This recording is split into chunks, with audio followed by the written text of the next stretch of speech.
Ok. Usted me da un avisito cuando me haya pasado una hora. No, señor, se le da antes.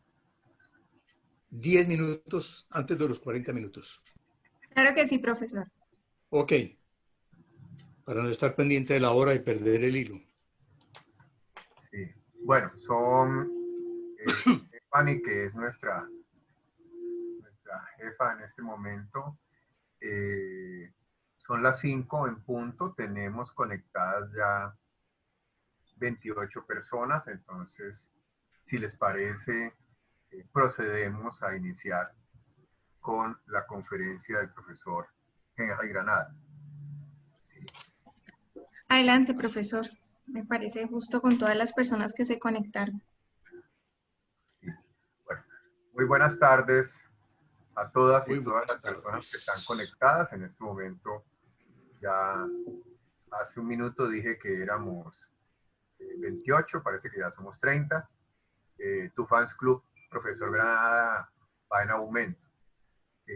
Es para mí un honor, a pedido del instituto, presentar la conferencia del día de hoy, pero sobre todo presentar al profesor Henry Granada Echeverry, uno de nuestros grandes maestros en diferentes cuestiones. Henry, pues, primero que todo a nivel académico, es psicólogo de la Universidad Nacional, por allá de las primeras camadas, cohortes. Históricamente, aunque no parezca, ha sido profesor de muchos en Cali, en Bogotá, en Barranquilla y demás, de los que ahora inclusive algunos se han jubilado con bastante tiempo. Henry, entonces, psicólogo de la Universidad Nacional, magíster en proyectos de desarrollo de la Universidad del Norte y también magíster de la Universidad de París 12, desarrollando un trabajo, yo diría que hasta en eso ha sido pionero en muchas cosas, de doble titulación, ¿sí? Que es algo que en este momento pues se ve en algunos lugares como la panacea. Henry es profesor en este momento activo. Henry se acaba de poner en su cámara, Efraín García. Henry es profesor en este momento jubilado de la universidad, pero activo, reactivo de la universidad en la sede, principalmente en la sede de Buga, y allí coordina investigaciones. Pionero en psicología ambiental, diría yo, como pocos en este país. De hecho, sus primeros libros fueron sobre esta cuestión, pero fue para muchos de nosotros nuestro gran maestro en metodología de la investigación, en la cual nos seducía para llevarnos a los grupos de psicología ambiental y de la cual más de uno renunciaba porque a lo mejor no teníamos la vocación, pero que aprendimos metodología, Henry, muchas gracias. Y eso implicó, ¿cómo? Ok. Y eso implicó también ser pionero en trabajos de campo. Henry fue quien dirigió en un equipo multidisciplinario con algo que en la época se llamaba CAE, que fue casi que pionero del SINARA, Comité de Acción Ecológica, los primeros trabajos multidisciplinarios de la Universidad del Valle con profesores de ingeniería, de sociología y de muchos otros lugares. Y en ese sentido, la cuestión ambiental propuesta por Henry no era árboles o no árboles, sino una visión ecológica de la realidad en sentido amplio. Esa investigación de la cual tuve la oportunidad de participar, no sé si eso fue 84 u 85, era el diagnóstico de los puntos críticos de accidentalidad del Valle del Cauca, de los cuales todavía hay un montón de letreros que dice cuidado en la próxima curva, tramo de alta accidentalidad. Y Henry fue uno de los líderes, creador del grupo GEMA, ¿sí? Y creador de muchas otras cosas. Profesor Granada, como siempre, nos va a sorprender, ¿sí? Disertando sobre el campo. Y yo diría que, pues, dejémonos sorprender, Henry. Muchas gracias por aceptar participar en este ciclo de conferencias y conversaciones que estamos teniendo y al mismo tiempo por compartir con todo este grupo. Ya vamos en 41 solo en el Zoom, Henry. Entonces, pues, es un honor tenerte aquí, como has estado últimamente en todas las otras actividades y demás. Y a partir de ahora, las interacciones van a ser intermediadas por la persona encargada en este momento en extensión, que es Stephanie, para facilitar la comunicación, porque tenemos Zoom, Facebook y otros canales complementarios. Bienvenido y muchas gracias a todo el mundo. Ok, es una buena tarde, por lo menos para muchos de nosotros, porque hay iluminación, hay sol, y el sol dentro de las trayectorias orientales y algunas occidentales es la señal no solamente del brillo, sino de la esperanza. Hay un libro de Fernando Soto Aparicio que se llama Cuando llegue el amanecer. Es un libro terrible sobre la violencia en Colombia, pero a uno le queda el saborcito de que llegará un amanecer, y esa es la señal de esperanza. Yo no me he propuesto objetivos de esta conversación. No me he propuesto comunicarlos, comentarlos, explicitarlos. Voy a permitir que cada uno de ustedes los vaya construyendo a medida que se va avanzando, y que es una construcción en zigzag. Yo tengo unos objetivos claros y tengo otros oscuros. Espero que los oscuros sean más importantes que los claros, porque es donde está el lenguaje más importante. En ese sentido, yo creo, confío en que todavía el psicoanálisis tiene alguna razón cuando le da tanta importancia a los sueños, cosa en la cual se diferencia la psicología. Y para algún amigo mío que trabajó en la Universidad de Antioquia dirigiendo el programa de psicología allí hace 40 años, 45 años, cuando hice una visita con Rebeca Pucci para evaluar el programa de psicología de la Universidad de Antioquia, él dijo, es que el psicoanálisis no es una psicología. El psicoanálisis estudia lo que la psicología deja de lado. Eso, digamos, es una promesita como para que las personas sientan alguna curiosidad de saber si eso es cierto o no es cierto, y la historia lo puede mostrar. La Universidad del Valle, como aparece aquí, está cumpliendo 75 años, y yo tengo el honor de haber nacido en 1945.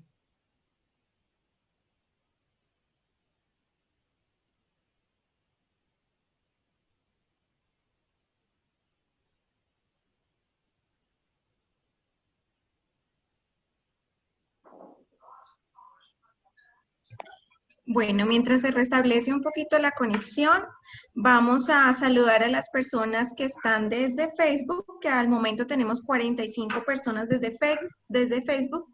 Nos saludan desde Medellín, Natalia, Susan desde Buga, Marcela González desde Tuluá, Carolina Lagos desde Bogotá. A todos ustedes les damos la bienvenida. Vamos a enviarles un link para que se puedan registrar y obtener la presentación del día de hoy e información pues de las próximas conferencias. Démosle un segundo al profesor mientras se conecta. Sí, Stephanie, mientras el profesor Granada logra la señal, entre las personas que aparecen en el Zoom tenemos cualquier cantidad de códigos. Dalbert Marín, que debe ser código 90, está el profesor Albornoz de la Facultad de Administración, está Efraín, que no sé qué código era, que está en Brasil. O sea, tenemos gente, Fabiola Cortés, en fin, tenemos gente, el profesor Ordóñez, en fin, tenemos gente de muchas generaciones de estudiantes y de profesores del instituto y de todo el país. Está Paula Andrea Tamayo, egresada del doctorado, creo que, sí, Ana Lida, también de doctorado, creo que es interesante. Yo no sé, algo pasó con la conexión del profesor Henry, pero la estaremos recuperando. Mientras tanto, como yo no alcanzo a ver los de Facebook, pues un reconocimiento y un saludo especial a varios de los que hace bastantes años no tenía, justo cuando íbamos a celebrar el cumpleaños del profesor Henry, que había nacido cuando empezó la universidad.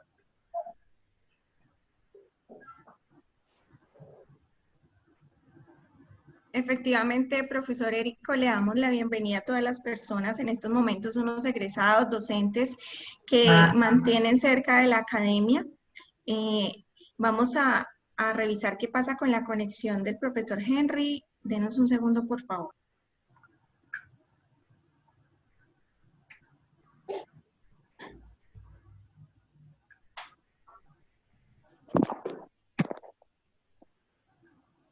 Volvió la imagen. No, pero esa es de Stephanie. Hola, Andrea.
Nos escribe mientras Stephanie y Andrea logran reconectar el canal con el profesor Henry. Nos escribe David Arevalo. David nos dice, bueno, antes de eso, Dalber había escrito maestro de maestros, el señor Granada, Francisco Escobar, buenas tardes. Ahora nos escribe David Arevalo y nos dice que sí podemos hablar un poco de la Facultad de Psicología de la universidad. Si quieres, David, prende tu micrófono un momento, que apenas establezcan la señal, retomamos la conversación con el profesor Granada y entonces pues vamos conversando en abierto. La conferencia sí va a quedar grabada, Elizabeth, y van a quedar todas disponibles. Esta y las 8 que ya hemos hecho en el último mes. David, ¿quieres preguntar directamente? Buenas tardes, ¿cómo está? Qué pena molestar. No, es No. básicamente como para... Es más, si te podemos ver la cara mejor. Permítame un momentico. Sí, señor.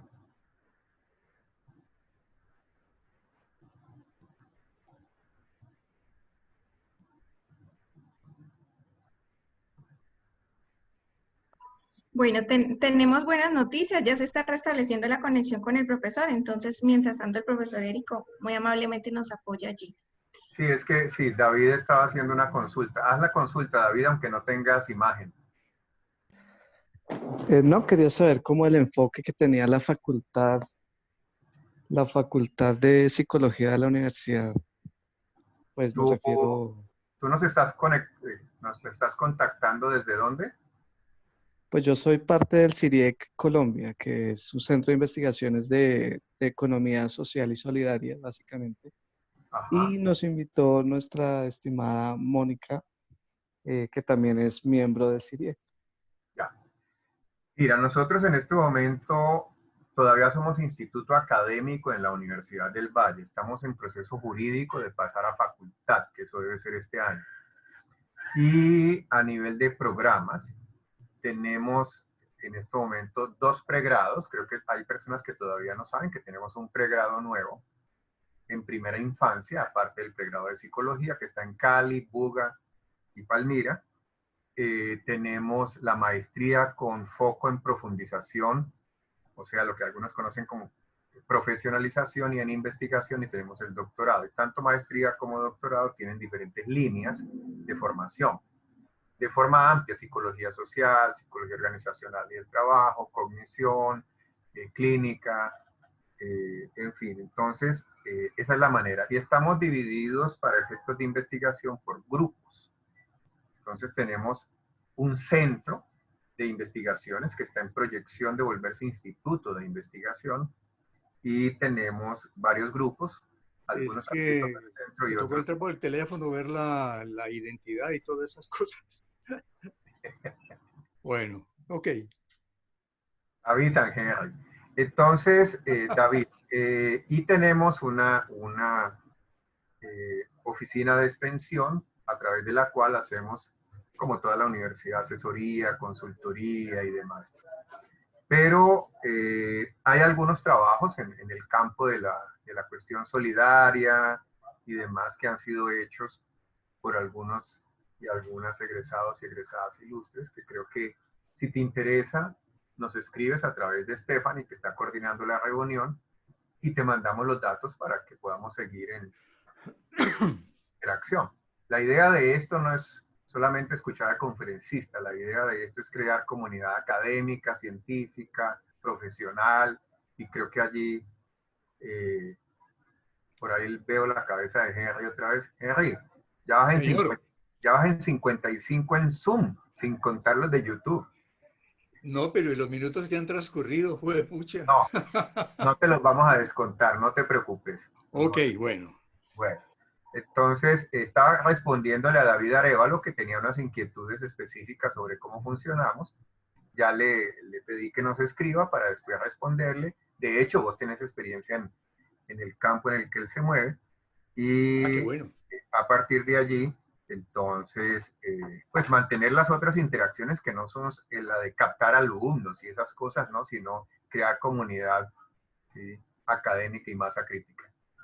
Entonces, profesor Granadas, si ya volvió, Perfecto. me desconecto de nuevo. Sí, Bueno, voy a dejar de entrar. compartir la pantalla, profesor, para que pueda usted verse si le es posible eso, ya y ya. Entonces lo Ok. podemos ver. Pero entonces, las diapositivas sobre lo que yo pase, ¿cómo lo hace? ¿Lo hace usted? Sí, profe, tranquilo. Si quiere, vaya Bueno. proyectando en lo que ya yo las presento acá. Entonces sería la primera, que es una imagen.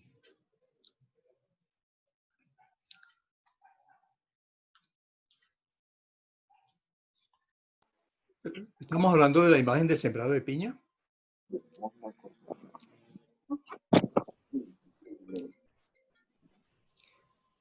Bueno. Pues quedó en la historia de su cumpleaños.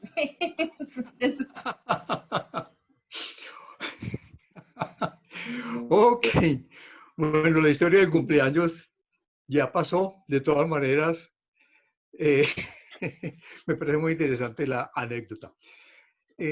Yo les voy a mencionar ese...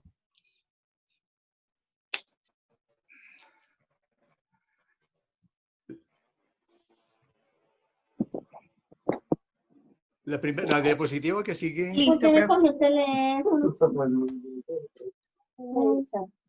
Bueno, ahí no la veo. Ahora estoy viendo. Estoy viendo la primera. Ahí sí, ahí sí. Ok. Bueno. Cuando nosotros fuimos a hacer un trabajo de campo en el 2015, en la zona rural de Yotoco, ¿me quienes están tienen escuchando? el micrófono prendido, apáguenlo, por favor, para que no haya interferencia, excepto el profesor Henry. Ok. Entonces, como dice el letrerito, ustedes pueden ver el panorama que hay cerca de una escuela rural en la zona de Yotoco, que se llama Puente Tierra, donde hicimos un trabajo hace unos 4 o 5 años. Lo que quiero mostrar allí es generalmente lo que un psicólogo no mira, y es que allí se inicia un sembrado de piña. Allí se inaugura un sembrado de piña. En Dagua, que es un microclima muy interesante, la idea de Buenaventura, se inició el sembrado de piña hace 30 años. Y si alguien tiene curiosidad en saber qué ha sucedido allí con el suelo, con la erosión, y qué ha sucedido con los cultivadores, puede entrar a una página y trabajar allí ese tema. Hoy en día, hace un año que estuve en la misma zona, conversando con algunos agricultores de la región, me dijeron textualmente estas palabras. aquí ha ingresado una plaga peor que la caña en el Valle del Cauca, y es la piña. Porque la piña se siembra en ladera, la caña se siembra en plano. Cuando se hace en ladera, no se hace generalmente respetando las curvas de nivel, sino que se hace según la conveniencia del cultivador. Y esto que empezó con unas pocas hectáreas, ya van más de 20, 25 hectáreas, y estamos viendo cómo se va expandiendo.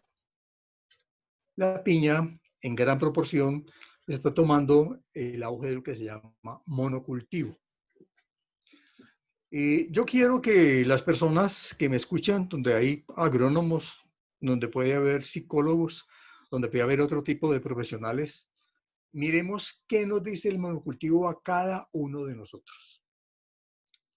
Para las personas que no tienen trabajo en el campo, que alguien empiece en un monocultivo, así sea de piña, que es sabrosa, que es un alimento estupendo, es la posibilidad de empleo. Y entonces van a defender eso, si no hay otras alternativas. Si ustedes miran un poquito más en detalle, van a ver la gran cantidad de potrerización que se ha dado y que quedan unos relictos de bosques. Esto significa que hay problemas y conflictos de agua, como obviamente lo vimos en ese trabajo de campo del año 2015. Entonces, un primer término, que no es el único ni el más importante, pero un primer término, cuando uno hace trabajo territorial, es sentir y saber cuáles son las necesidades, cuáles son los satisfactores y cómo lo sienten los diferentes habitantes de la región. Los diferentes actores, dicen algunos, perfectamente. Entonces, esta pequeña fotografía tiene unas casas, tiene potrerización, tiene unos pocos bosques, es un panorama inclusive bonito y tiene un sembrado de piña al frente. Allí una persona que tenga experiencia en el trabajo rural se va a dar cuenta inmediatamente de que puede ver, de que es indicador de que hay elementos que empiezan a mover la dinámica del uso del suelo. Generalmente los psicólogos, a no ser que sean psicólogos sexuales o de la sexualidad, no hablan del uso del suelo, porque el suelo también puede tener un uso sexual, pero en el campo estamos hablando de otro punto. La siguiente diapositiva, si la tienen ustedes allá.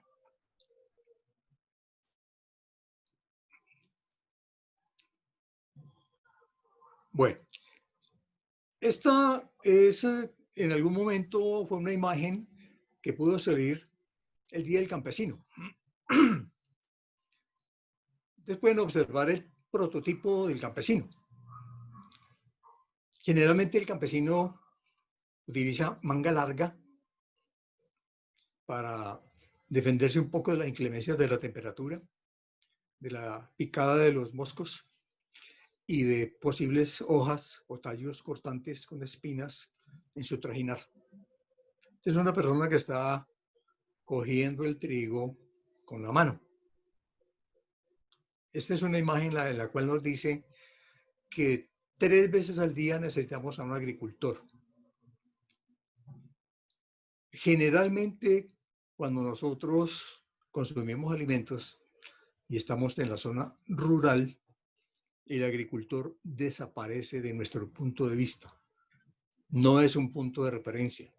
El punto de referencia es el supermercado, de pronto la tienda, quizá la galería donde posiblemente vayamos, pero no es el agricultor.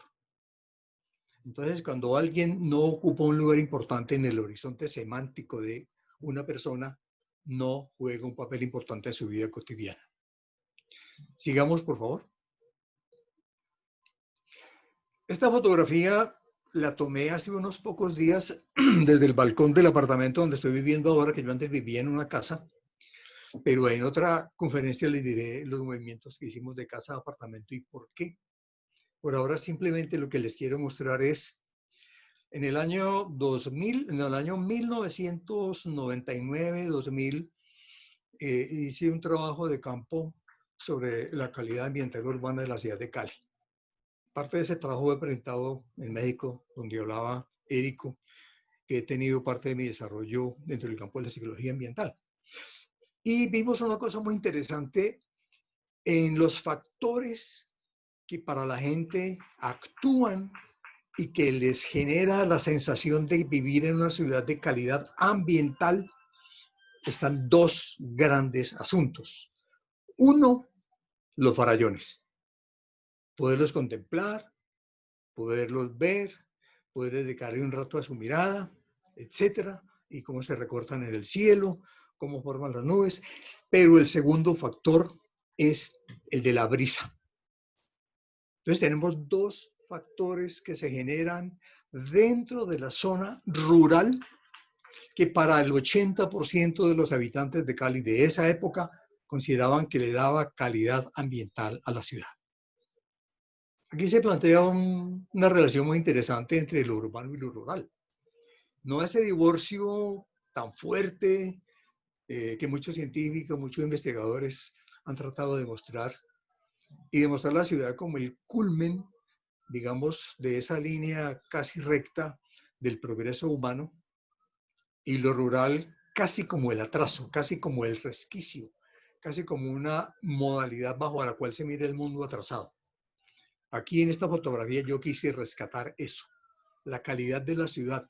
Cali sería una ciudad distinta, sin la brisa de las 4 y sin la posibilidad de los farallones.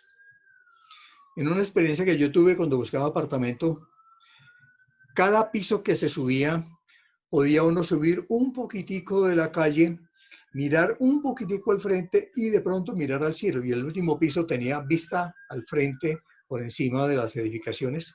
Era el piso que más valía. Dentro de la psicología del paisaje, la vista tiene un precio. Y cada apartamento que tiene mejor vista tiene más precio.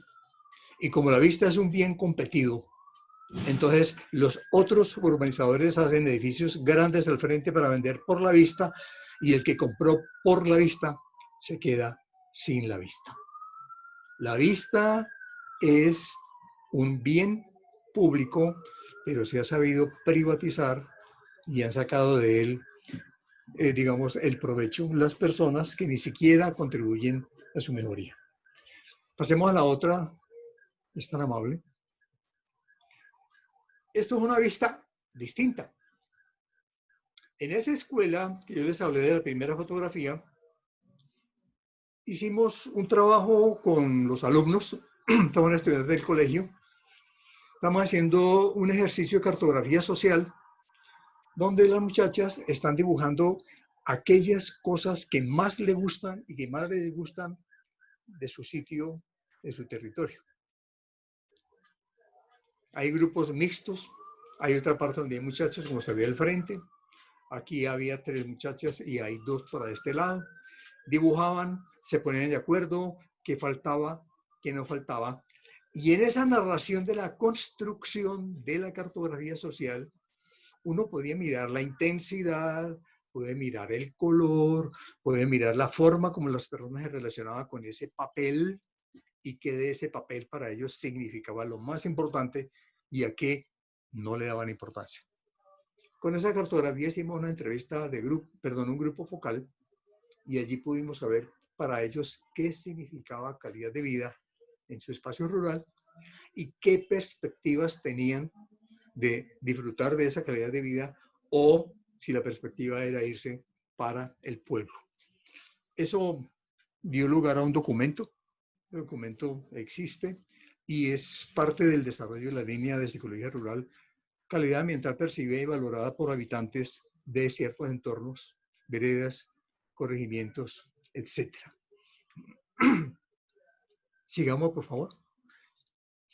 Esto es una fotografía que es para mí el concreto y la riqueza exhaustiva de un proceso al revés de lo que ha solido ocurrir digamos, en nuestros territorios rurales. Yo le describí ahí, imaginemos qué puede ser esto. Entonces, si estuviéramos en una charla frente a frente y mirando a la gente, yo le diría, ¿qué es esto? Y le preguntaría a las personas, pero como no podemos ahora y el tiempo no es oro, el tiempo es agua, es decir, hay que saberlo hacer fluir. Ese es un antiguo rezago, es un rezago de un bebedero donde el ganado abrevaba. El recorrido que hicimos por la zona protegida donde nacía el agua, de ese corregimiento donde estamos trabajando, donde le he mostrado algunas fotografías, esa zona fue adquirida por los agricultores, fue cercada y se la protegió como un lugar de nacimiento del agua. Se llama el Diviso. Entonces, antes el ganado, eso era potrerizado, el ganado bebía allí. Es de las pocas experiencias que yo conozco donde lo que era potrerización se convierte en bosque y lo que era un monumento a la potrerización se convierte en un rezago de una vida pasada. Para mí, ese, ¿cómo se llama? Ese residuo que hay ahí, ese rezago de bebedero, se me parece, guardando la proporción, a lo que fue la colonia penal de Gorgona, donde ya la selva ha entrado, donde habían presos, hay matas, donde hay rejas, hay bejucos.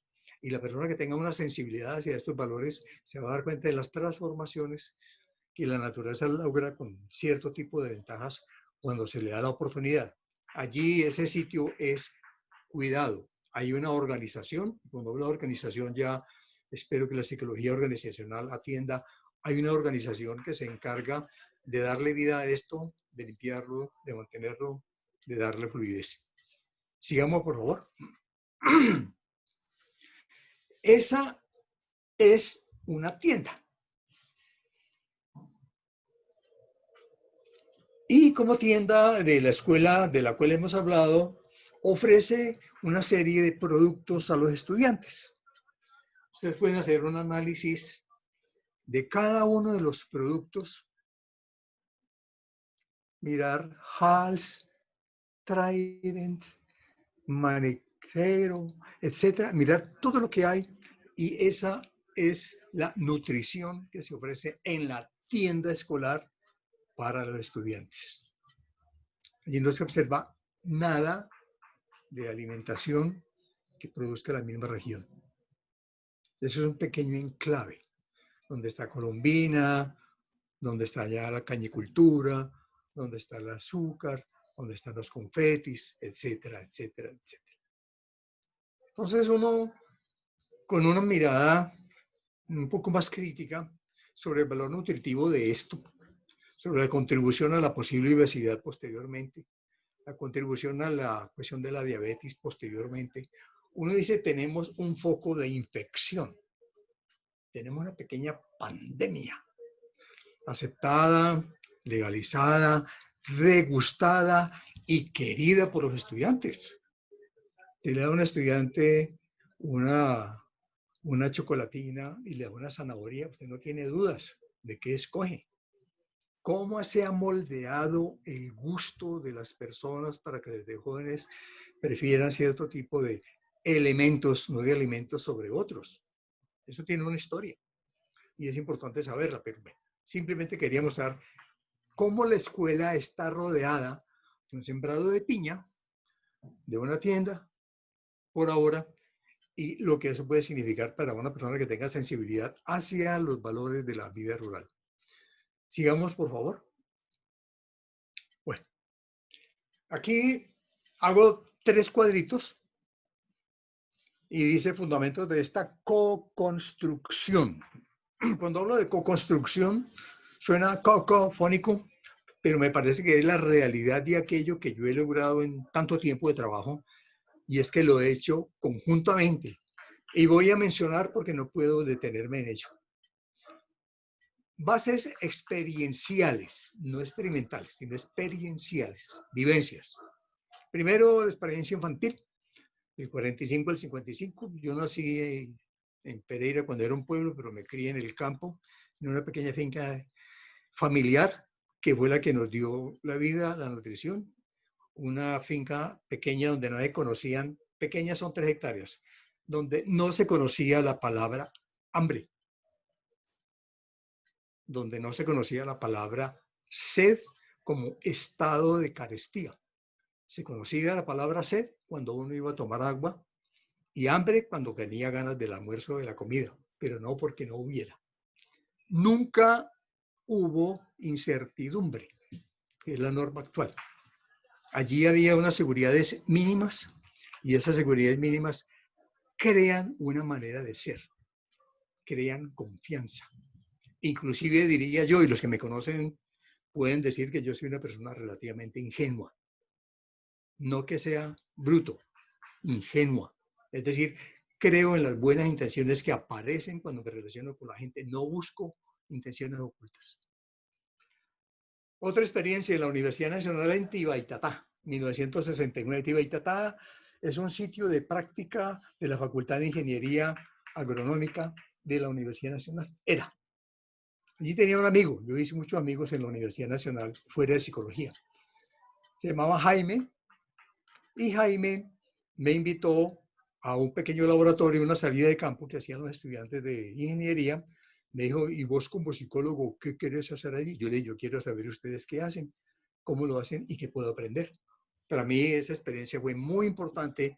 Me acercó a una mirada técnica, más que científica, técnica, de lo que es el trabajo rural y me hizo entender por qué ellos eran importantes. Posteriormente, en Rosso, en el año 80 y 83, aquí cerquita, en Palmira, tuve una experiencia muy importante con Aníbal Patiño, persona que ya murió, que dirigió el Comité de Acción Ecológica, perdón, que dirigió el de activistas ecológicos. Para él la palabra activista era más importante que la palabra ecológico porque era una manera de intervención. Entonces, allí conocí un municipio que es Palmira y un corregimiento que es Rosso, donde estaba siendo cercado por la caña y había desaparecido la pequeña agricultura. Eso hace cerca de 40 años. Ahora está peor. Ya no hay sino muy pequeños residuos de pequeña agricultura y se han unido en cooperativas para que cada uno que tiene un pedacito de 1 o 2 hectáreas puedan tener 40 o 50 hectáreas y puedan hacer escala en la producción. Eso es una estrategia de supervivencia de los agricultores de allí. También hay un punto que es de campamentos universitarios. Campamentos universitarios es una experiencia que yo viví en Medellín cuando estaba a puertas de retirarme del seminario, y yo estoy en un seminario franciscano, y tuve 4 experiencias que duraron 15 días cada una con estudiantes de la Universidad de Antioquia, de la Autónoma Latinoamericana y de la Universidad Javeriana. Íbamos a zonas rurales, Chocó, partes rurales de Antioquia, y teníamos una invitación, una acogida y unas tareas. Para mí fue una experiencia perfecta, fue la transición de la vida educativa criada siempre con hombres. La escuela pública era de muchachos, el colegio era de muchachos, el seminario era de muchachos, podía haber algunos con algunas muchachadas, pero muchachos, y allí comencé a intercambiar con muchachas, con mujeres que estaban estudiando, con mujeres universitarias. Para mí ese contacto fue muy importante. Me creó una imagen de la mujer distinta a la que suele uno tener cuando se cría en otros aspectos. Otro día, cuando hablamos de género, les comentaré de eso. Allí entendí parte del trabajo de los mineros en Amagá, de los negros en Villaconto y de agricultores en otro municipio. Ahora, trabajo de campo. Estos fueron experiencias, vivencias, etc. Y en el trabajo de campo tengo trabajo del OLMA, que es un trabajo que se hizo con la Universidad del Valle, la Universidad de la CBC y la Universidad del Tolima sobre lineamientos para un plan ambiental del Valle del Cauca, en la zona del Pacífico. Y CODICON con la cordillera de Nariño y de Cauca en el año 2006. Para mí fueron experiencias muy ricas con campesinos y comunidades negras y algunos indígenas que me dieron también otra mirada sobre la parte territorial. Sobre eso había un artículo publicado en alguna parte que también fue para mí muy importante como trabajo de campo. El POT básico del Tambo en el año 98, municipio muy complicado por guerrilla, por paramilitarismo, por siembra de coca, por rutas, etc. Salimos vivos de allí. Fue una experiencia en donde la parte del conflicto y la vivencia de la gente, la confianza, la esperanza, volvía a darle a uno como ese tipo de mirada hacia el horizonte. Una experiencia en Totoró, en el Cauca, sobre microcontaminación de cultivadores de papa, que utilizan todos los insumos y agroquímicos. Totoró es un pueblito, yo no sé, tiene más de 5 o 6 mil habitantes, pero hay 12 multinacionales de agroquímicos, como Syngenta, como Monsanto. Todas expenden agroquímicos porque la seguridad del cultivador de papa es que la papa no tenga gusano, que no tenga la cáscara pelada, que no tenga, ¿cómo se llama eso?, defectos, para que el comprador sienta que está comprando un producto limpio, aunque esté tragándose parte de la contaminación. Ellos son conscientes del efecto sobre su salud, sobre el suelo, sobre la fauna, sobre la flora, pero dicen, nosotros necesitamos vender. Allí hay un fenómeno muy interesante, y es que personas que tienen capital van y arriendan tierras, arriendan 10, 20, 30 hectáreas, le pagan a la gente algo, los colocan como sus jornaleros y entonces pueden hacer trabajo con tractor, pueden multiplicar los efectos de lo que hace la contaminación de estos microcontaminantes. ¿Por qué se llaman microcontaminantes? Porque son contaminantes de partículas muy pequeñas, son microscópicos, son metales pesados, van al suelo, van al agua y persisten allí, pero no son tan visibles como los grandes contaminantes. ¿Sí? No entiendo. ¿Me están diciendo que me faltan 5 minutos? Uy, qué susto. Bueno, en Monterrey El Dorado es parte de la experiencia que les he mencionado en la escuela, no les voy a hablar más de eso. Bases académicas. Trabajé con el CAE que mencionaba Érico, cerca de 15, 18 años, y allí pudimos tener por lo menos 5 proyectos interdisciplinarios, porque era un grupo muy alto de 10, 15 profesores, entre ellos geólogos, arquitectos, algún agrónomo, físicos, biólogos, etcétera. Y para mí fue una experiencia tan importante que me olvidé que podía tratar de hacer un posgrado. Prácticamente ese fue un posgrado vital que yo hice durante mucho tiempo. Es de notar que mucha de la parte que yo desarrollé sobre psicología ambiental y lo que estoy desarrollando de psicología rural fue un poco paralelo a mi vínculo al Instituto de Psicología, porque allí eso no tenía mucha cabida realmente. El Congreso Latinoamericano de Psicología Rural, la docencia en la maestría de desarrollo sustentable que estoy haciendo, una invitación que tuve en la Universidad de Santiago de Chile en el año 2015, la de Mato Grosso en el 93, el Tecnológico de Monterrey en el 2014, 2016, congresos en la Universidad Nacional Autónoma de México, algunas publicaciones, el trabajo del grupo GEMA, que era más de psicología ambiental que rural, el grupo GAMA en Buga y los nodos de desarrollo rural. Estas experiencias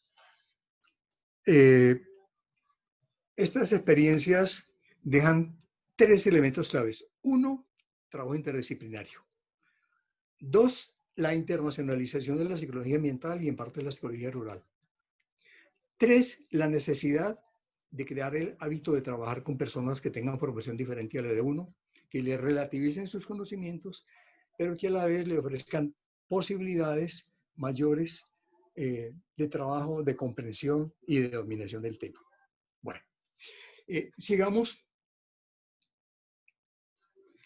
Aquí hay una plenaria de la mesa de trabajo el 3 de marzo, donde se habla de retos y oportunidades para la psicología en clave de desarrollo rural.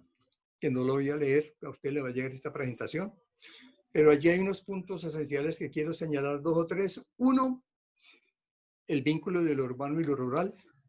2, la resiliencia de muchas organizaciones campesinas que están superando parte de los problemas que siempre han tenido organizadamente y vinculándose a elementos de tipo urbano en la parte de comercialización, etc. Allí hay toda una serie de cosas sobre el mercado que no me voy a extender, pero que es muy importante que nosotros tengamos en cuenta eso. El tercero es que hay una, sigamos al siguiente punto, hay una lógica campesina que suele ser desconocida y que por ser desconocida suele ser subvalorada y que por ser subvalorada se le da al campesino exactamente, digamos, el papel de proveedor de los alimentos. La diferencia entre el 50 y el 70% de los alimentos proviene de los pequeños agricultores, no de la agroindustria, que la agroindustria utiliza el campo fundamentalmente para exportar y tiene otro tipo de relación. La agroindustria del Valle del Cauca, la agroindustria de la palmicultura, ustedes pueden sobre eso leer, conocer, y lo que está sucediendo en la altillanura del Orinoco con la agroindustria de la caña, la palmicultura, su extensión en el Amazonas, etc. Tenemos un tipo de trabajo sobre el campo que es netamente extractivista, la minería, la ganadería, el monocultivo. Y tenemos un tipo de trabajo en el campo que intenta ser ecológico, que es el de los pequeños agricultores que no se han convertido en empresarios y que no han hecho de la renta su motivo fundamental, sino que todavía hacen de la subsistencia y de ciertos logros mejores que la subsistencia parte de su vida. Ese es el tipo de vida en la cual yo estoy inmerso y en la cual he tratado de trabajar. Mostremos la otra. Aquí tenemos una confluencia, interpenetración y algunas articulaciones. La trayectoria o recorrido de la co-construcción de la cual he hablado. Las relaciones entre saberes campesinos, psicología social ambiental, psicología comunitaria y psicología en contextos rurales. Estas 4 cosas se vinculan, se intercambian, se interconectan y son muy importantes porque son intradisciplinarias, además de lo interdisciplinarias y lo transdisciplinarias con los saberes de carácter campesino. Sigamos. ¿Alguna producción que no voy a leer, sino que simplemente la dejo y cuando ustedes reciban la presentación se van a dar cuenta de que yo he seguido trabajando y más o menos produciendo después de la jubilación? Sigamos. Sigamos. Esto es muy importante porque es el trabajo de una persona que ha hecho sistemáticamente una labor de vincular lo psicológico, lo extensionista y lo interdisciplinario con lo rural. Simplemente allí es donde habla de la lógica que yo les digo y pienso que cuando lo lean lo van a entender mejor de si yo lo leo rápidamente ahora. Sigamos, que creo que es la última. No sé si es la última o la penúltima, pero bueno. Esta imagen para mí tiene unos recuerdos muy importantes. Como ustedes ven, yo siento, pienso esto. Yo las imágenes las relaciono con emociones y no únicamente con racionalizaciones.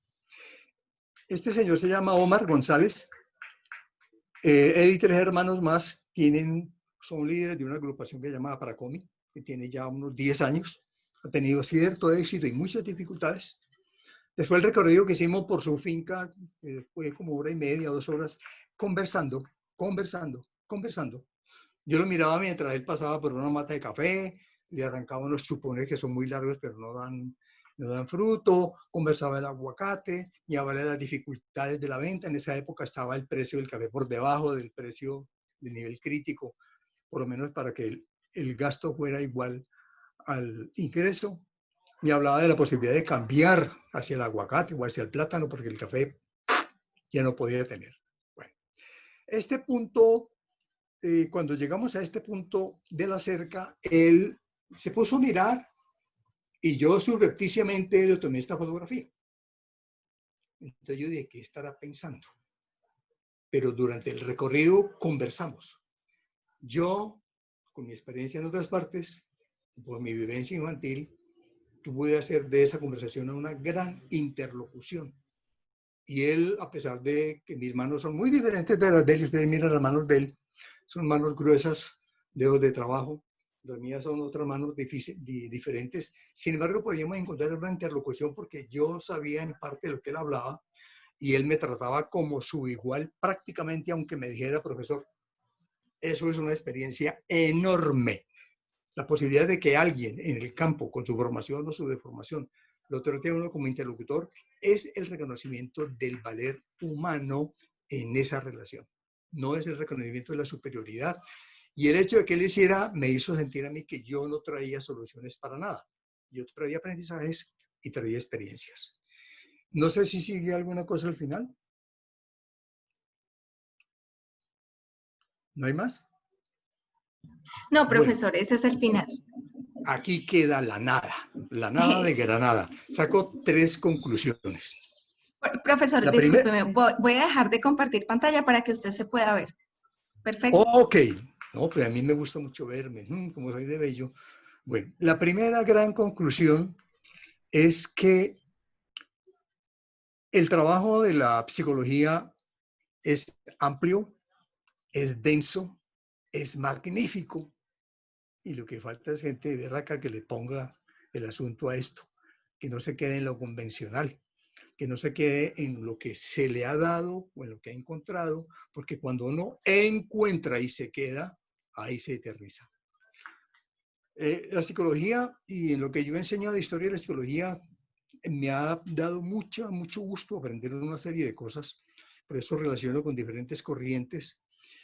La manera como las personas establecen su relación con el entorno.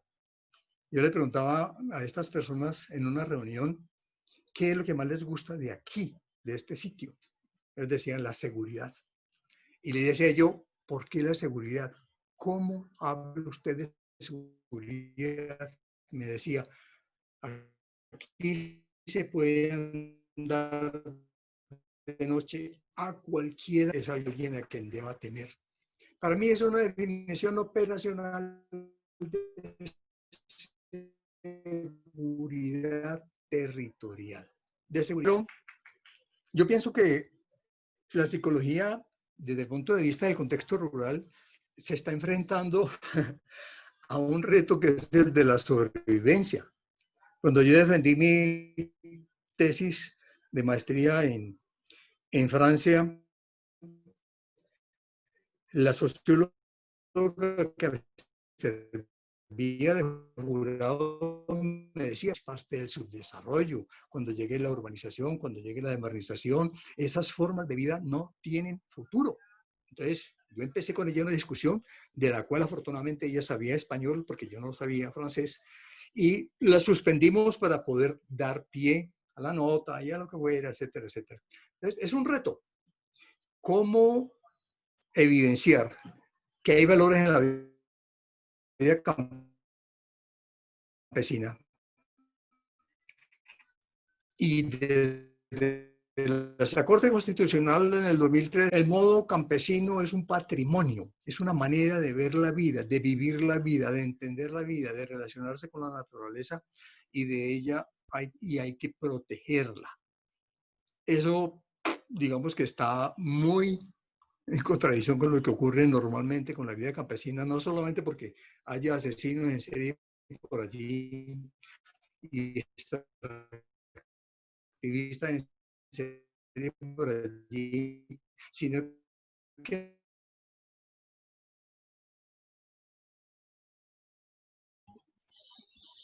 Bueno, nuevamente hay algunas interferencias. Entendemos la lógica de la virtualidad. Sin embargo, en estos momentos, pues aprovechamos para... psicología.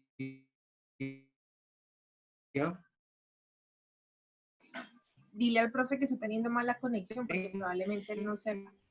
Por lo menos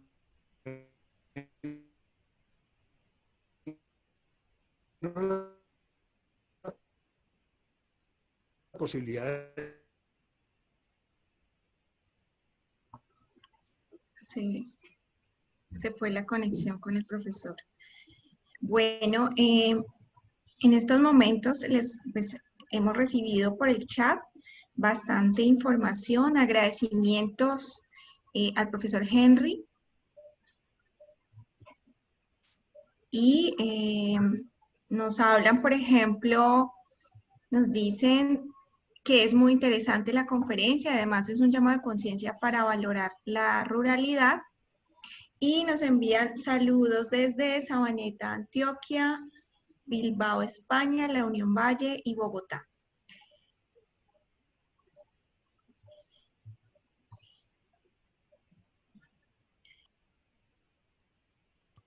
Profesor, enciende tu micrófono, profesor Henry, que tienes el micrófono apagado.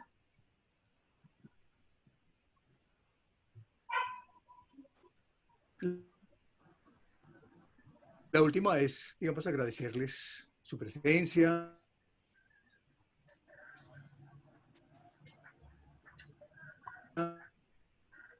Les pregunto por algún comentario de intervención muy bueno. Me ha encantado estar aquí. Volveré cuando sea virtual y de manera más o menos fuerte. Eso no ha desaparecido. He seguido con los programas de psicología en Buga y ahora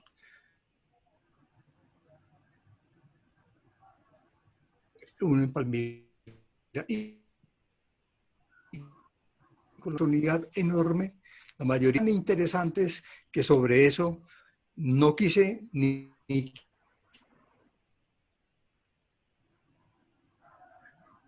siquiera empezar. Profesor Henry.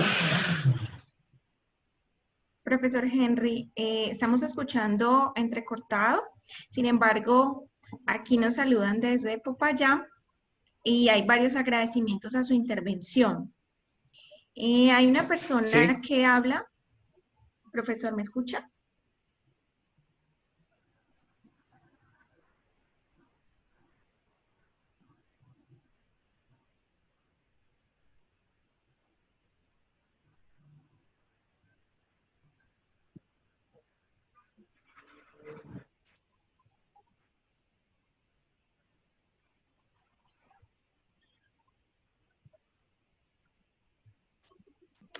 Profesor, nuevamente, hay una persona que hace la siguiente intervención. Dice Zaira. No sé si Zaira de pronto quiere abrir su micrófono o me permite, yo le leo aquí su inquietud. Dice, ¿se podría hablar de un paisaje de la nostalgia en el abordaje rural? Profesor Henry, tiene el micrófono apagado. ¿Un paisaje que, perdón? Un paisaje rural. Ah, sí, sí. ¿Se podría hablar de un paisaje sí. de nostalgia en el abordaje rural? Depende del enfoque que usted quiera darle. Cuando yo estuve en el Cairo, municipio de Valle del Cauca, con un curso que estuve haciendo con los muchachos de la especialización en paisajismo,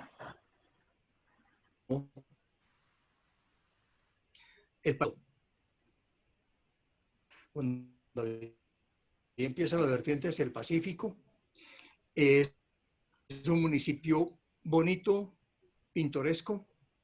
La gente tiene la claridad. El Cairo queda como a 1 hora de Cartago y una carretera estrecha. Tiene la claridad de que no, por la emblética de Salento, en el Valle de la Cocora, no quiere salentizar el Cairo. El paisaje allí no es nostálgico, porque no hay la sensación de pérdida, hay la sensación de empuje, hay la sensación de recuperar ciertos valores, de darle al municipio cierta vistosidad, de hacerlo agradable al visitante, pero no volverlo una feria, es decir, no feriarlo, no venderlo, no dejar, señora. Aléjate que te está viendo solamente una parte de la frente. En ese sentido, la persona o las personas, aunque haya diferencias, tienen una mirada más optimista de lo que allí puede ocurrir.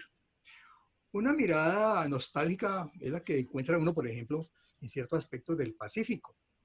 Cuando uno va a ciertas poblaciones como San Antonio de Yurumanguí o, por ejemplo, a Merizalde, parte de lo que hubo. Y la mirada nostálgica queda en los viejos que tienen que quedarse allí, cuando los jóvenes, los bachilleres, en una reunión que hicimos allí en el año 98, los bachilleres decían, nosotros no tenemos que esperar 15 o 20 años para saber qué va a ocurrir con nosotros. Lo estamos viendo con nuestros padres. De la mirada nostálgica era de los viejos, que ya ni sus hijos los veía como perspectiva. O sea que depende mucho de la manera como uno mire. Si lo mira como una pérdida o si lo mira como una oportunidad. Gracias, profesor. Le damos la palabra a Dalbert. Si quieres, puedes abrir tu micrófono para hacer tu intervención. Gracias, muy amable. ¿Me escuchan? Sí, señor. Bueno, primero que todo, quería hacerlo personalmente para que quede registrado mi agradecimiento profundo hacia nuestro maestro, porque digo, es nuestro maestro de los que estamos aquí presentes, estoy seguro de ello, de don Henry Granada, el cual pues su aporte ha sido, yo digo, gigantesco, enorme, y con gran pasión lo digo porque así yo pienso que es y varios interpretan ese sentir. Y pues también saludar a don Eric Rentería, que está aquí con nosotros, y compartirles que pues quizás ellos se recuerdan, yo fui parte de esa generación de los 90 y esa parte fue muy apasionante para todos, tanto el cuerpo profesoral de Univalle en psicología, porque fue una transición cuando precisamente por esos años se convierte en escuela de psicología, y pues fui un privilegiado de vivir ese momento histórico de nuestro plan, como se le llamaban aquel entonces cuando yo empiezo en el 90, y pues teniendo en cuenta, yo creo que usted se acuerda muy bien de aquella época, empezando la década de los 90, estrenando casi Constitución en el 91 y recién habiendo fallecido don Estanislao Zuleta, que es otro de los baluartes y maestros y en lo conceptual pues de los referentes de la Universidad del Valle.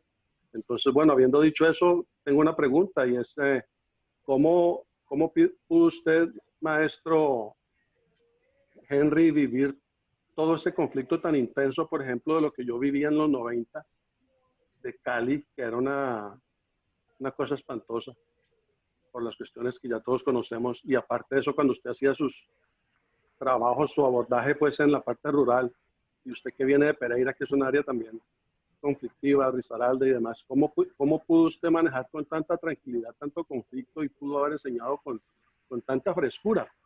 Sí, nunca se me puede olvidar a mí eso, y si algo me impactó de usted, su calidez humana impresionante, su humildad, pero la frescura que usted manejaba, o sea, ¿cómo pudo usted en medio de tanta situación, de tanto contexto alborotado, no solamente haber salido adelante, haber generado tanto impacto, pero haber hecho su trabajo, en mi opinión humilde, tan bien hecho? Gracias. Bueno, yo humildemente tengo dos grandes ventajas. Desde mi crianza no he sido ambicioso del dinero. Cuando yo estuve en la Universidad Nacional, primero íbamos a hacer una cuota de 10 pesos entre los 35 estudiantes que éramos de primer semestre, a los 2 o 3 meses que ya no tenía cómo vivir, para que yo pudiera seguir trabajando allí. Ya en los 2 o 3 meses yo ya había mostrado como muy buen estudiante y tenía ciertas condiciones de liderazgo.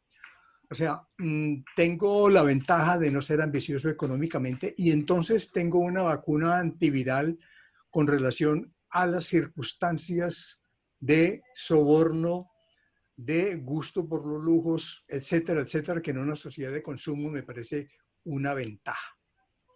Segundo, no soy amigo de la miseria. No necesito vivir en la miseria para dar testimonio de una vida austera, porque eso ya está rayando el sentimiento de culpa. Tercero, mis relaciones son relativamente modestas y fáciles. Yo me contento muy fácilmente. Yo tengo una especial predilección por los árboles. Me parecen un elemento que la naturaleza ha puesto, que además de los servicios que presta, da una serie de elementos de carácter emocional, de relación con la naturaleza, porque tienen la raíz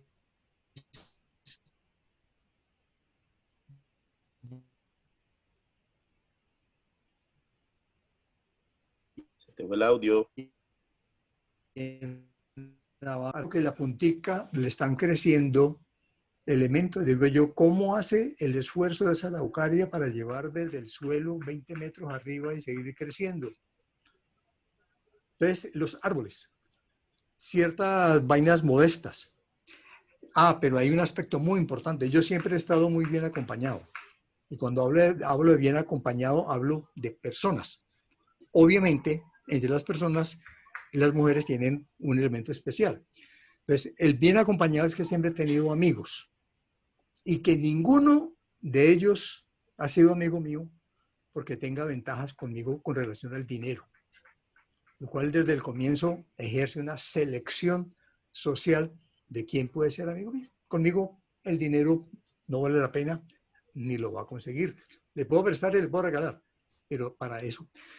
Lo segundo, yo soy una persona cariñosa, soy una persona cálida, soy más o menos afectuoso, pero también soy irónico, soy un poco mordaz a veces, y entonces no dejo como que me cojan de un solo lado, sino que yo también cojo del otro lado. La persona tiene un interlocutor, tiene una persona con la cual vivir. Me parece muy importante, además, haber encontrado en mi vida afectiva una persona con la cual estar mucho tiempo. Yo 45 años de casado. Y a pesar de que haya habido algunos problemas, altibajos, siempre se ha ceñido y se ha sostenido esa relación.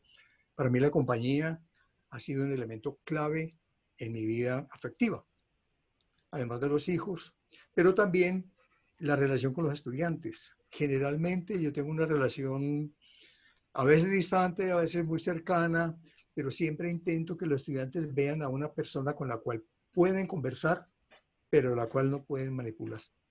Entonces yo tengo unos elementos que me ayudan con mi convivencia, que son parte, digámoslo así, en la psicología antigua, de mi personalidad.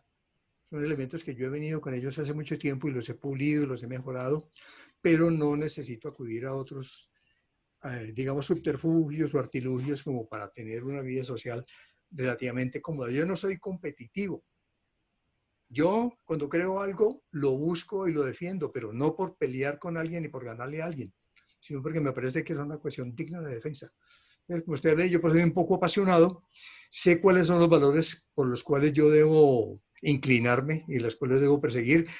No compiten ni con la violencia, ni compiten con el lujo, ni compiten con el consumismo. Pues en una sociedad donde yo no tengo esas posibilidades, digámoslo así, entonces hay muchas de las cosas que hacen vulnerable a las personas que a mí no me hacen tan vulnerable.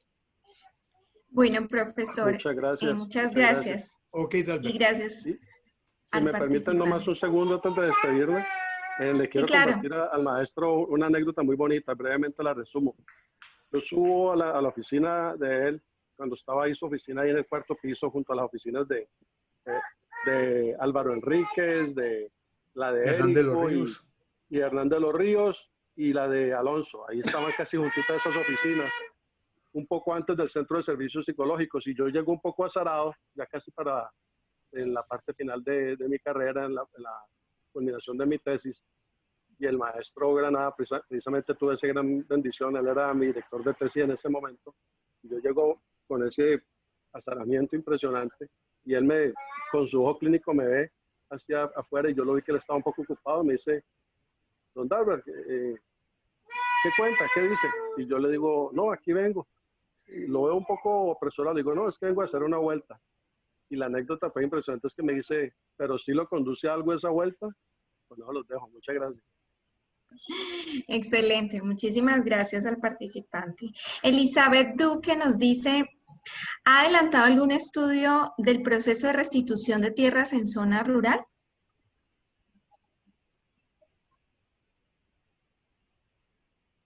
Profesor, tiene el micrófono apagado. Que se perdió parte de lo que dijo Dalbert. ¿Escuchó mi pregunta? No. Bueno, entonces retomo. Sí. Elizabeth nos dice, ¿ha adelantado algún estudio del proceso de restitución de tierras en zona rural? Ajá. Estudio directo, no, indirecto, sí. Por ejemplo, cuando yo le mencionaba lo del acueducto y la conversión de lo que era un abrevadero y una zona de ganadería en un bosque que fue cultivado y que fue después cuidado para hacerlo fuente de agua. Yo he estudiado a través de la literatura el proceso de restitución de tierras y he visto 3 elementos claves. El primero es que para restituir hay que luchar 10, 15, 20 años y llegar vivo al final. Segundo, para quitar no se necesita sino una semana, 15 días, un juez corrupto, grupos amenazantes y pasan los bienes de las personas, los predios, a otros testaferros que después los devuelven a la persona que está haciendo acumulación de tierras. Entonces hay un proceso tan desigual, tan infame, tan difícil, que uno tiene que admirar la resiliencia entendida como la capacidad de sentirse vivo, de seguir luchando, de estar con la familia, de tener una esperanza, que después de 10, 15 o 20 años la gente regresa, el que se fue de 40 años llega de 60, ya tiene nietos, tiene hijos, algunos no quieren volver, quieren ir allí, encontrar el territorio, encontrar la viga donde se sentaban a mirar la tarde o el corredor donde se sentaba a fumarse un cigarrillo, a recorrer los pedazos. Es una recomposición del cuerpo. Esos terrenos son parte del cuerpo de los campesinos cuando han sido expulsados de allí.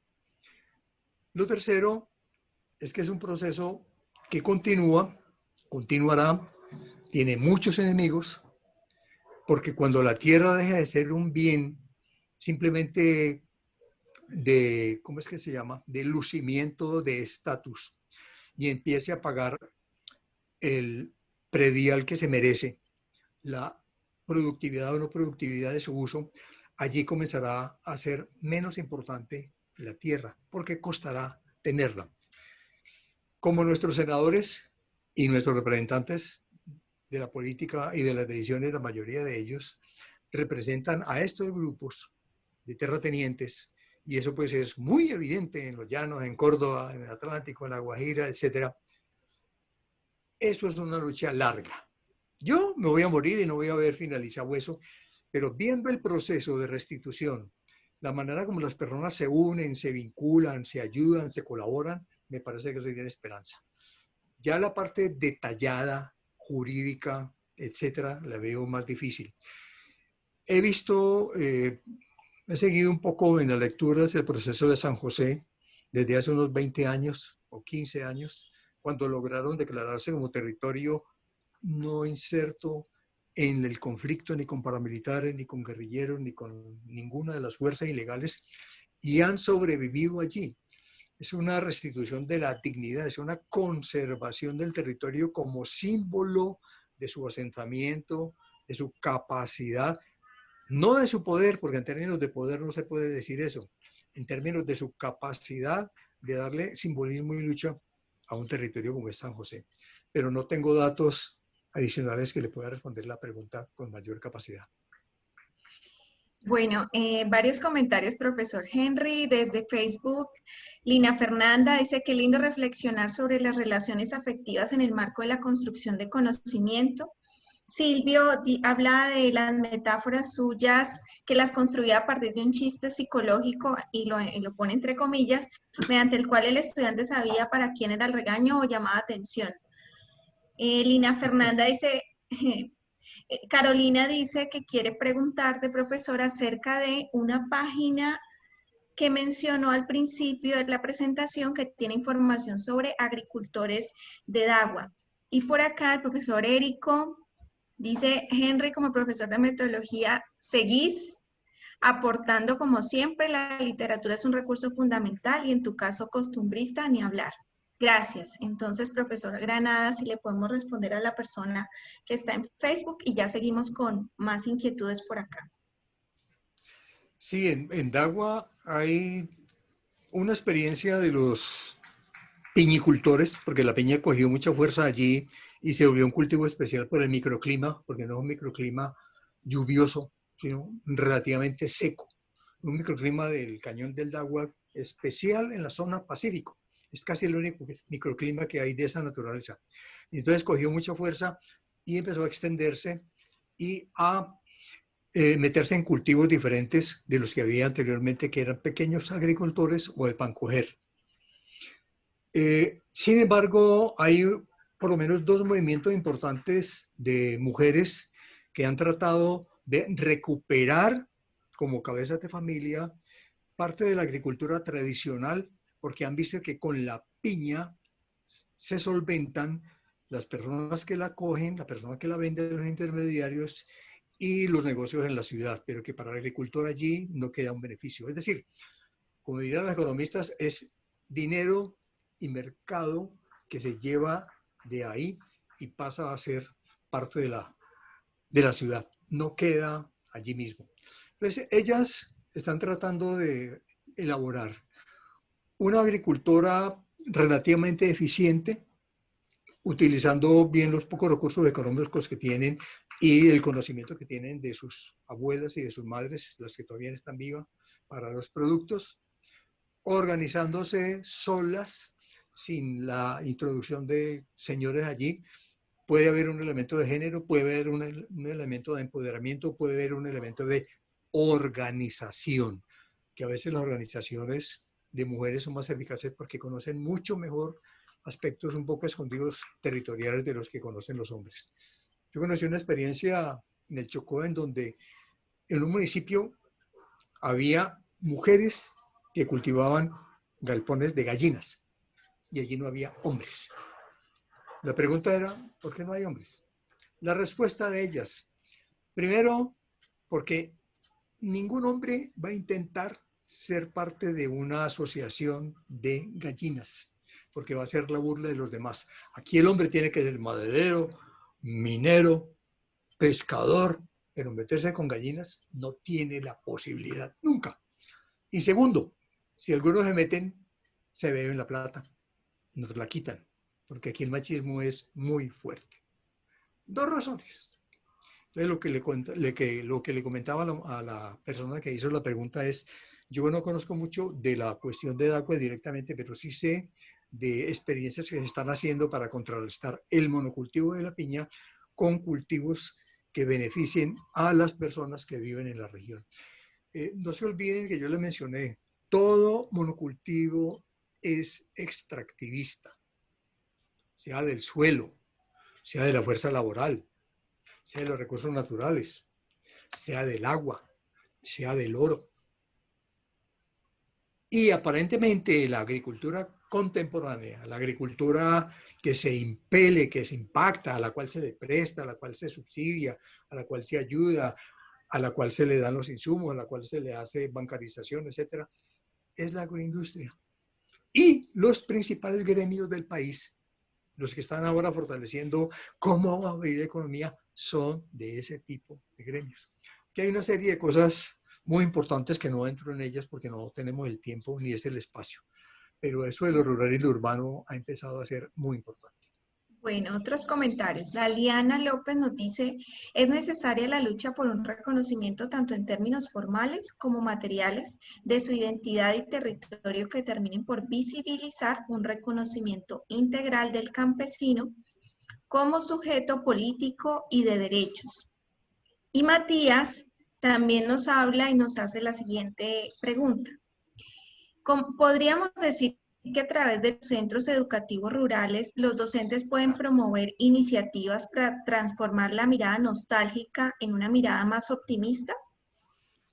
Difícilmente, y aquí sí tengo experiencia directa. No la puedo generalizar, pero es la experiencia que yo he leído tanto en documentos que se han hecho en México, como en Salvador, en Brasil, parte de Perú, Chile, Colombia. Tres elementos le voy a mencionar. Uno, la mayor parte de los profesores que trabajan en escuelas rurales no viven en el sitio, no viven en la región, no viven en el territorio rural. Segundo, La mayoría de ellos cumplen un horario y cuando llegan no ven la hora de terminar e irse para su respectivo pueblo. En el caso del estudio de nosotros, de irse para Yotoco, de irse para Buga o de irse para Guacarí, pero no quedarse allí. El estudiante observa la actitud del profesor que llega, da las clases y se va. Y entonces, ¿qué puede pensar? Aquí no hay nada para él. El profesor no tiene que hablar. No tiene que decir ni bonito ni feo.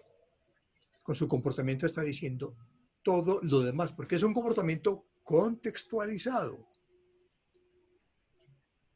Cuarto, las personas que en algún momento tuvieron la posibilidad de ser profesores y residir en el sitio, tenían la posibilidad de conocer las familias a través de sus hijos, de los muchachos, y de ir a visitar las familias. Además, los profesores hacían parte de las juntas, de la Junta de Gestión Comunal, de la Junta de Agua, les importaba la Junta de Padres de Familia, etc. Entonces había una comunicación que tenía un sentido territorial y no únicamente urbano. Los padres, algunos de ellos por lo menos, pero muchos en lo que yo he podido observar y detectar, no ven para sus hijos porvenir en el campo. Y cuando hablan de porvenir, no le ven porvenir económico, no le ven oportunidad de empleo, de un trabajo relativamente fijo.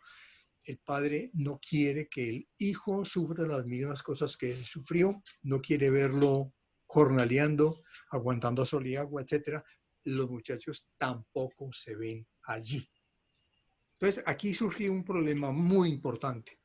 ¿Cómo hacer para que el trabajo en el campo, la labor del campo, sea atractiva para el muchacho, pueda quedarse allí y a la vez pueda tener valores de la vida campesina? Nosotros le preguntamos esto a estos muchachos y muchachas de la cartografía social. Les decíamos, ¿en qué condiciones usted se quedaría aquí? De 10 que le preguntamos, 5 nos dijeron, si yo puedo desarrollar actividades diferentes a las de echar asadón, a las de sembrar, a las de cosechar. Yo estoy preparándome para un tipo de vida que aquí no tengo. Pero si yo puedo estudiar y desarrollar aquí contabilidad, yo me vengo a vivir aquí. Si yo puedo desarrollar técnicas agrícolas, semillas mejoradas, un banco de germosplasma, me vengo a vivir aquí. Entonces aparece un elemento que es muy interesante. El campo no puede ser mirado como que tiene que continuar con la mirada bucólica, la mirada de los bambucos y de los pasillos antiguos que miraban el campo sin violencia. Tiene que ser mirado en una transición ecológica con lo urbano. Es decir, hoy en día, yo recuerdo hace unos años, en Bogotá, 42 años, cuando iba a Suba a comer papa amarilla con morcilla. Allí había una señora que vendía morcilla o rellena y tenía en su mano una calculadora. Ella no sabía ni sumar ni restar seguramente, pero la calculadora era de maravilla. Y era una calculadora contra todo, contra la grasa, contra el negro de la manteca, con eso le chorreaba por aquí, por eso le tenía que limpiarlo para poder ver los números. Esa señora estaba utilizando una tecnología para hacer sus cuentas. Pensar que el campesino se actualiza, que se mejora su calidad de vida porque tiene un celular con aplicaciones, es cierto, pero oculta una gran mentira. El campesino sin tierra, aunque tenga televisor, nevera y celular de última categoría o de última tecnología, no es un habitante del campo. Para ellos, lo hicimos en Monterrey, en Buga, ¿cuál era la característica para denominar a alguien campesino? De 18 personas que estábamos en esa reunión, de los cuales 17 respondieron, trabaja directamente la tierra. Él tiene una relación con la tierra. puede que jornalee, puede que venda huevos y tiene gallinas, puede que haga un cultivo excedente para comercializar, pero él trabaja la tierra. Entonces, la respuesta es, hay que mantener unos elementos de identidad, porque es que la identidad de esa gente tiene unos elementos muy valiosos. Son los elementos que va a buscar en su curva posteriormente la civilización occidental, cuando ya no pueda consigo misma, va a volver a la vida sencilla. Ya lo está dando. Hay ciertos países donde hay movimientos de personas que no son pobres, personas acomodadas, están volviendo a la vida simple. La vida simple no como la vida pendeja, sino como la vida en que las necesidades son satisfechas, pero no se buscan consumos posteriores que atenten contra lo que están viendo como naturaleza. Yo pienso que por ese lado es en parte el trabajo que se puede hacer. Bueno, profesor, desde Facebook, varios saludos. Juan Carlos Arango dice muy pertinente el tema y la discusión. Juan Gabriel le manda un abrazo. Lina Sánchez, un saludo. El profesor Nelson Molina dice que muchas gracias por el aporte, se disculpa porque se tuvo que retirar. Y Marcela Sánchez también envía un saludo. Por acá tenemos a Paula Tamayo, que nos hace un comentario. Voy a leerlo aquí a propósito. Dice, y el recurso de la imagen que invita a darse tiempo para observar en detalle un instante congelado en el tiempo.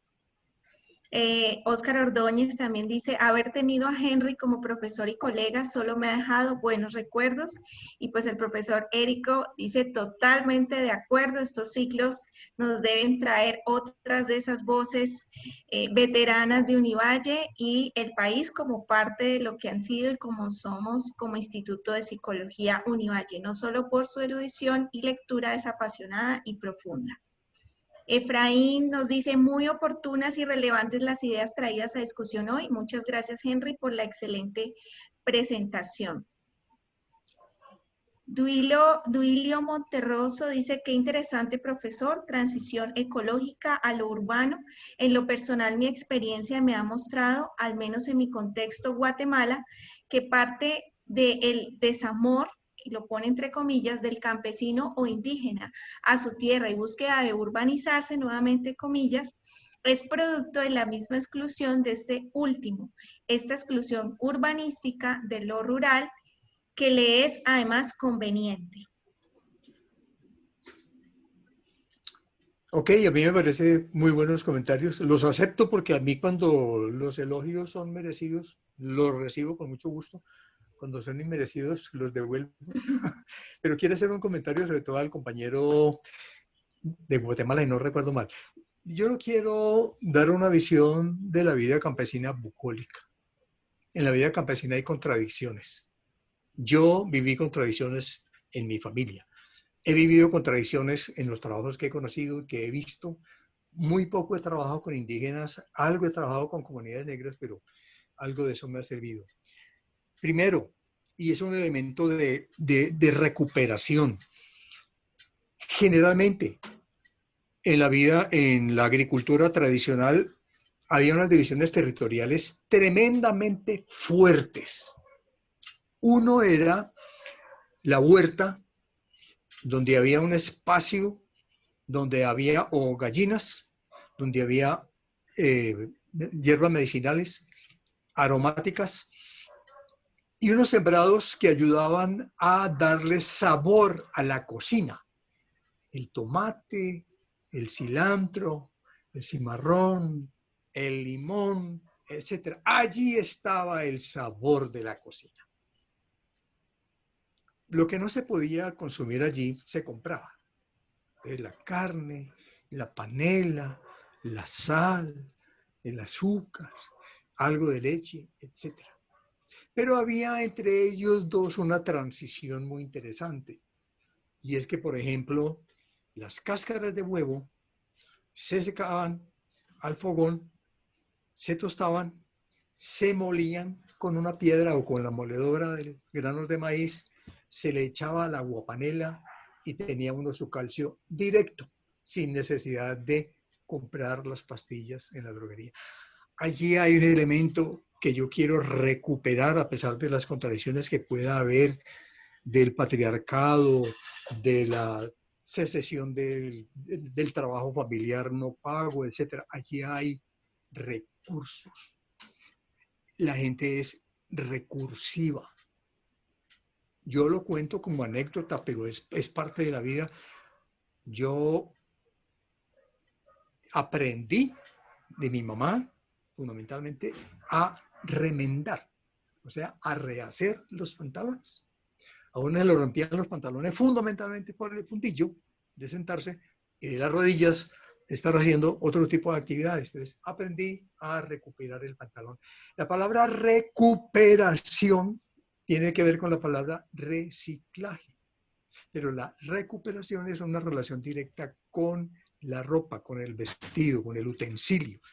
El reciclaje ya tiene otro tipo de tecnología y tiene otro tipo de vueltas que es muy importante. Pero entonces, todos esos detalles de la vida campesina se pierden porque no hay una etnografía a fondo.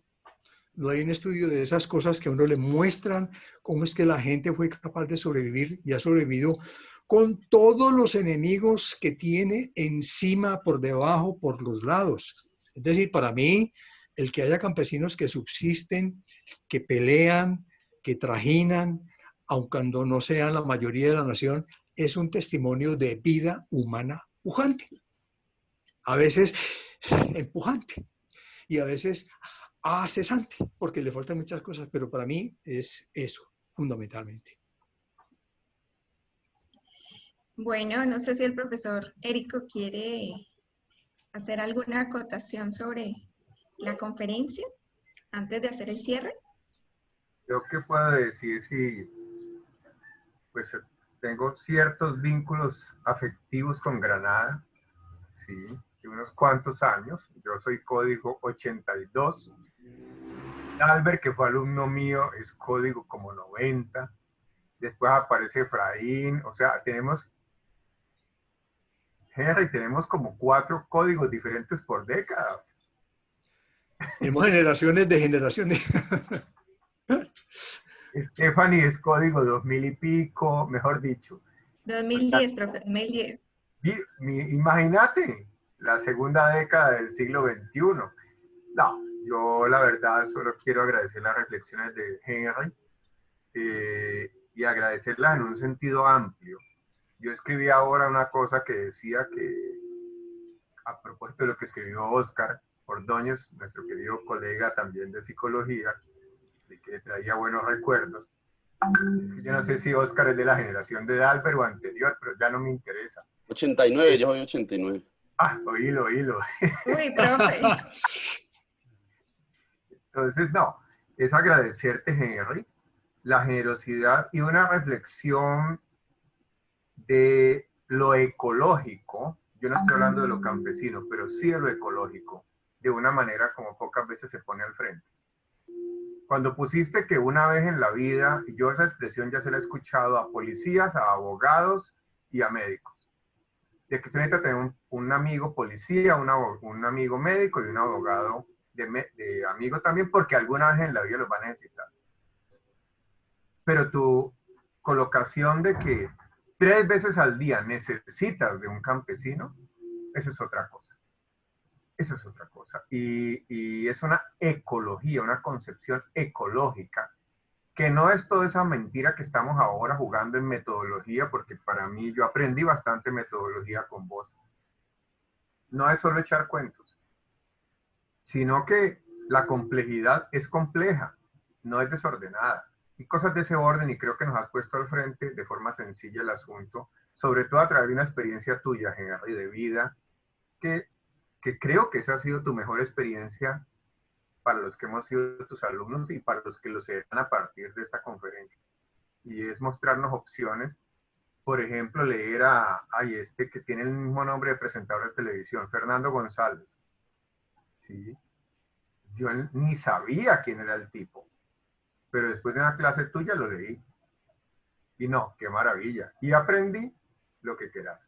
Entonces, creo que Stephanie y demás colegas, o sea, así como tenemos algunos eruditos técnicos que han venido presentando sus investigaciones, mantener este ciclo de psicología, los eruditos no ancestrales, sino más veteranos, cosas así, también es importante, es fundamental. Y así como Henry, vienen muchos otros que fueron mencionados hoy. Yo creo que es importante, como ya lo estamos haciendo, proyectarlos. Sé que el profesor Molina está trabajando en eso. Y esto no es propaganda, es solamente para decirle a los demás, mire, a esta hora, y nos pasamos supuestamente una media hora del asunto, todavía hay 45 en Zoom. ¿Sí? No sé cuántos habrán en Facebook. Pero lo que sí quiero decir es que 42, profe, 42 en Facebook. Imagínate, somos 100 personas y ya fuimos más de 120. O sea, no es solo si fue Henry, si no fue Henry, sino que psicología está logrando en este momento a nivel nacional e internacional un espacio de compartir importante, que yo creo que no es una cuestión solo de vitrina. ¿Quién habla de los temas que está hablando Henry ahora? Que no se declare radicalmente en comunitaria, en social, en no sé dónde, nadie. Entonces tenemos que escucharlo. Pero María C. Bernal está que se habla. A ver, María, diga algo, que yo ya termino aquí. Henry, un abrazote, hermano, como siempre, y qué pena que no nos deje ese tal COVID, darnos el abrazo de frente y las otras cosas. Creo que le cayó otra vez. No, el profe Henry está aquí. Sí, bueno. sí, lo que pasa es que Está quería el micrófono.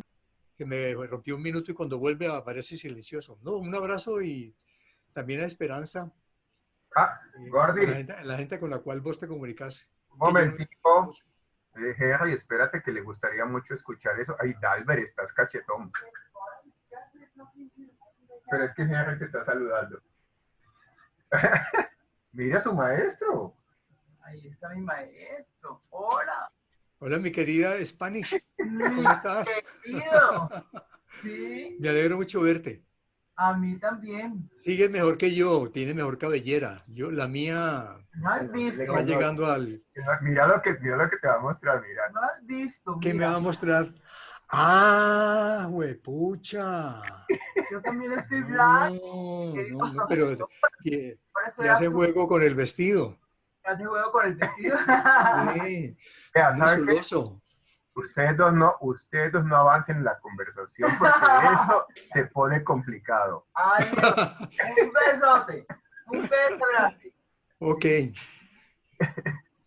Bueno, al profesor Eric Rentería, muchísimas gracias por acompañarnos, al profesor Henry por aceptar nuestra invitación y a todos los profesores y egresados y personas que pertenecen a diferentes círculos que se unen en estos momentos a este ciclo de conferencias. Muchísimas gracias.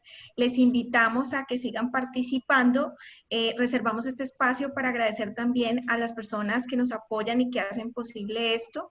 Encabeza, por supuesto, el profesor Nelson Molina, director del instituto, la Subdirección de Investigaciones y Posgrados y todas las demás entidades que están dentro del instituto. Y también, por supuesto, y no menos importante, a soporte técnico, Andrea, Lady y a Diana, que nos apoyan para que este espacio sea posible.